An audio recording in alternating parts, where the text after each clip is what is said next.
with that, I will recognize Senator Cantwell for questions. Thank you, Madam Chair. So good to see our witnesses. Ms. Robbins, thank you for being here. Specifically, we love music in the Pacific Northwest, and we like to get our grunge on and do many other things. But, you know, we had a music stand company in Yakima, Washington, that continued to be a big exporter. And I kept thinking, I'm so proud of you guys. How do you, they're big supporters of the Exim Bank, you know, and I kept saying, how are you so successful? I would think somebody would knock this off. And they were like, no, you're a symphony. You need performance out of a music stand. You can't have a big concert with lots of people coming and have a bad music stand. So you're a similar company that makes electronic parts and turns those into something that musicians can create with. So how are you thinking about this tariff situation, and what do we need to do to help more businesses like you grow? Thank you so much for your question, Senator. I was really fortunate that a lot of the investing that I did in our business happened before the tariffs were increased. So in 2022, we invested in a state-of-the-art PCB assembly line. And under the current tariffs, that would be maybe triple in price.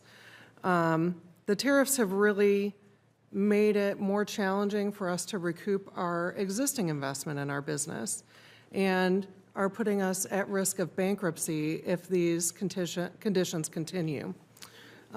We have perfect credit, and we've never missed a payment, but like I said, we're running out of liquidity. And our home is collateral on our loans, so if we miss payments and we default, we will lose everything that we work for, including our home, just as our two daughters are in college. And I don't see taking on additional debt as the answer. I also don't know why somebody would invest in a company that is currently losing money without a clear path to success. I also find the suggestion that I borrow money and pay interest to finance taxes and fees abruptly imposed on me by the government with no notice and no consideration. I find that suggestion offensive. And I believe the tariffs need to be reversed immediately, or at the very least, small businesses need to be exempted. Well, small businesses definitely have a lot less flexibility. Do you have a big export market for your devices? We do. We've worked very hard to increase our exports. They're approximately 30 to 40% of our sales, although just in the last few months we have seen that number drop drastically due to anti-American sentiment and the chaos that the global financial markets have experienced due to this chaotic trade policy.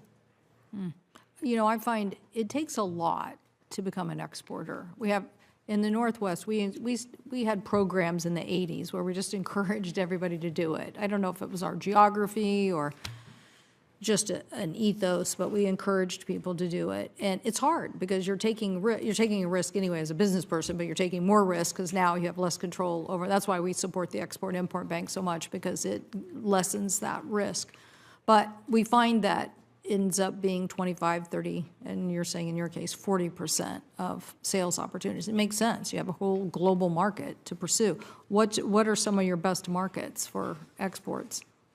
Europe, Australia, Canada, Japan, anywhere that guitar music is popular, guitar-based music, and where incomes are high enough to afford some discretionary spending. Okay, so friendly countries to us. Anyway, we should have good relationships with them, and this shouldn't really be the barrier that it is at this moment. That's right, but we've offended a lot of our allies. Thank you so much.